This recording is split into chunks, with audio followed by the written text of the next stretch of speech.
Halo guys, kembali lagi bersama gue Arsita.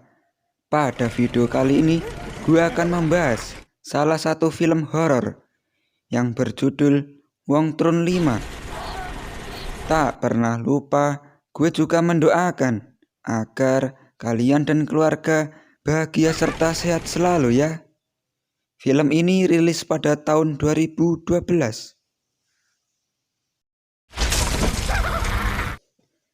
Film ini dibuka dengan diperlihatkan hamparan hutan yang kita kenal menjadi sarang para psikopat dan dijelaskan ada sebuah kota kecil di pinggiran hutan yang bernama Villek.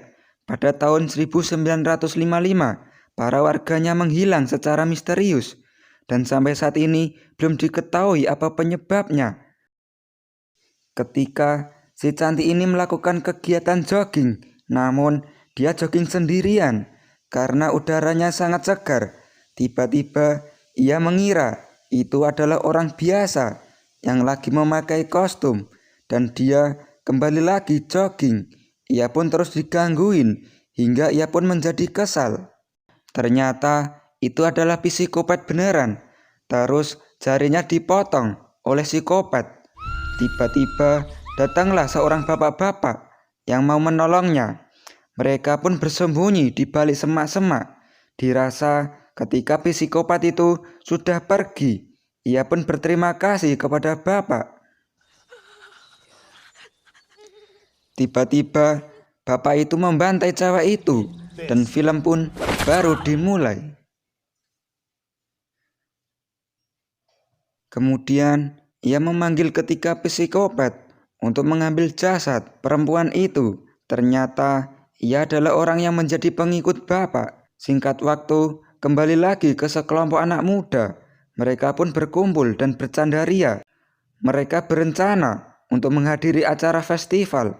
Di sisi lain, bapak Kopat bersama ketiga anaknya pun sedang sibuk memasak si perempuan itu. Namun, mereka malah dimarahi karena telah meninggalkan jejak di hutan. Dan dampaknya ketika psikopat ini takut sama si bapak. Si bapak pun pergi untuk mencari korban selanjutnya. Singkat cerita, perjalanan sekelompok anak muda pun dimulai. Di dalam mobil, mereka bercanda tawa.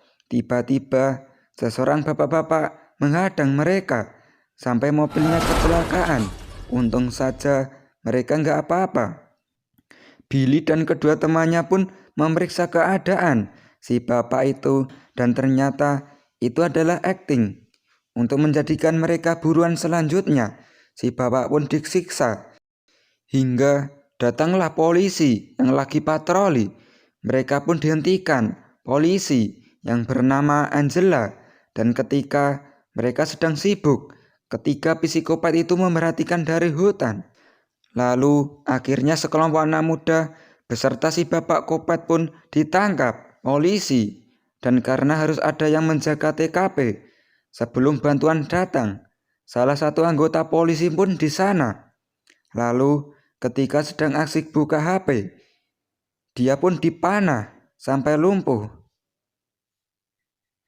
Kemudian dilancarkan para psikopat dan telinganya pun dirobek dan dimakan. Pak polisi malang pun harus mati. Singkat waktu, malam pun tiba.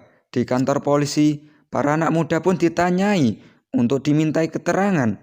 Mereka semua resah dan gelisah. Sampai pada akhirnya Billy menginginkan teman-temannya untuk dibebaskan karena mereka nggak salah. Ya mau bagaimana lagi? Polisi Angela pun melepaskan teman-temannya dan Billy pun masih di sel. Dan polisi pun baru mengetahui bahwa si bapak-bapak ini adalah buronan selama kurang lebih 30 tahun yang lalu dalam kasus pembunuhan. Namun si bapak ini tidak takut sedikit pun. Ia malah santai dan berkata, "Anak-anakku akan datang menjemputku dan membunuh kalian semua." Lalu ternyata benar ketika psikopat itu benar-benar melancarkan aksinya. Mereka pun memutuskan tiang komunikasi dengan menabrak pakai mobil psikopat, sehingga seketika komunikasi jadi terputus. Polisi dan para anak muda pun heran dengan kondisi ini. Kemudian aksi para psikopat pun terus berlanjut menuju ke pembangkit listrik dengan masuk dengan santai dan menyabotase listrik di sana hingga mereka ketahuan oleh si penjaga. Namun dia akan menggertak, malah digertak balik. Ternyata dia diikat dalam listrik bertegangan tinggi dengan padamnya seluruh kota. Kembali ke kantor polisi, kejadian tersebut membuat si bapak-bapak semakin yakin kalau anak-anaknya sudah datang. Ia pun tertawa berbahak-bahak. Kemudian teman satu selnya pun merasa risih dan meminta keluar. Di jalan yang gelap, terus berjalan sendirian dan tiba-tiba ia bertemu dengan psikopat mini yang sedikit pakai topeng dan dikejar-kejar oleh psikopat mini dengan ciri khas tertawanya. Alhasil, akhirnya ditusuk oleh psikopat mini. Tiba-tiba, tak hanya itu, jerohannya pun dipaksa disuruh untuk memakan sendiri. Singkat waktu, ketika Lita akan mandi, pria yang ada di luar pun mendengar ketukan dari luar kamarnya. Dan setelah dibuka, ternyata itu adalah psikopat. Ternyata itu adalah psikopat yang tadi. Dan ketika pria itu memarahinya, ia pun langsung dihajar oleh psikopat. Mendengar ada yang gak beres, Lita pun gak jadi mandi. Singkat cerita, setelah Lita lolos, mereka pun memulai melakukan seni psikopatnya kepada pria itu. Dia pun diikat di mobil kopet dengan kaki yang diikat di pohon.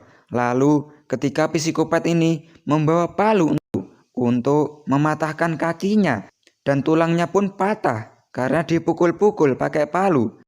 Terus pria ini dibawa pergi, kemudian mereka melemparkan pria ini tempat di depan kantor polisi untuk memancing polisi yang berada di dalam. Pria itu pun berteriak-teriak meminta tolong. Situasi pun mulai memburuk. Polisi meminta bantuan orang di sana untuk menjaga satu sama lain. Anggela pun berikan senjata mahalnya, yaitu adalah shotgun. Sedangkan Anggela pergi ke toko sebelah guna mencari genset. Ia pun masuk ke dalam toko tersebut sambil membawa patung kertas. Di dalam ia pun memancing polisi dengan tertawa khas cirinya. Memulai pencarian, namun hanya suara ketawa psikopatnya yang mereka dapatkan. Mereka pun berlari ketakutan. Singkat waktu, tersadar sudah berada di lapangan sepak bola dengan kondisi dikubur. Lalu Julian dengan kondisi terikat. Mereka berusaha meminta tolong, namun percuma saja. Lalu tiba-tiba psikopat mini sedang memakai kendaraan pemotong rumput dan akan menyisir kepala Billy menggunakan alat tersebut. Jelas Billy panik. Billy pun dilindas pakai mobil tersebut. Giliran Julian yang panik berusaha lari, namun dengan kaki yang diikat ia pun kesulitan hingga akhirnya Julian pun dicincang pakai mesin rumput. Cewek itu pun mendapat intimidasi dari Bapak Kopet. Dia pun diiming-imingi kalau Lita bisa membebaskan, ia tidak akan dibunuh. Tapi dia nggak mau. Lalu tiba-tiba ia mendengar suara orang minta tolong. Ternyata itu adalah pacarnya. Ketika membuka pintu mobil, pisaunya langsung menusuk di perut dan membuat seni berdarah ciptaan psikopat. Anggela pun takut habis-habisan oleh ketiga psikopat yang sudah mengintainya. Di sisi lain, Lita yang udah nggak bisa pakai lensa mata pun terus diintimidasi oleh si bapak. Katanya kalau nggak bakalan bisa kabur, dan jika hari ini pun kami akan menemukanmu. Lita pun kabur dengan mata yang udah nggak kelihatan. Singkat waktu, Anggela pun baru siuman dan ia sudah diikat di dalam sel. Lalu para psikopat pun sedang menabur bensin di sekitarnya. Si bapak bilang, kau akan mati terbakar. Namun, dia mengasih saran untuk pakai senjata saja. Senjata itu akan meledak di kepalamu karena kau tahu mati terbakar adalah cara mati paling menyakitkan. Selang beberapa saat, yang jelas sudah tidak tahan lagi, ia pun menurunkan kakinya hingga kepala cantiknya pun patah. Si bapak Kopet dan anak-anaknya pun pergi dengan hati riang gembira. Di sisi lain, si perempuan yang lutang-luntung pun mencari tolongan dan dia mendengar suara mobil. Lalu ia meminta tolong. Ternyata sial sekali, itu adalah mobil Kopet. Dan karena Lita udah buta, yang nggak tahu, udah masuk aja. Si buta pun baru menyadari bahwa orang ini adalah orang yang ada di penjara tadi. Dan film pun berakhir.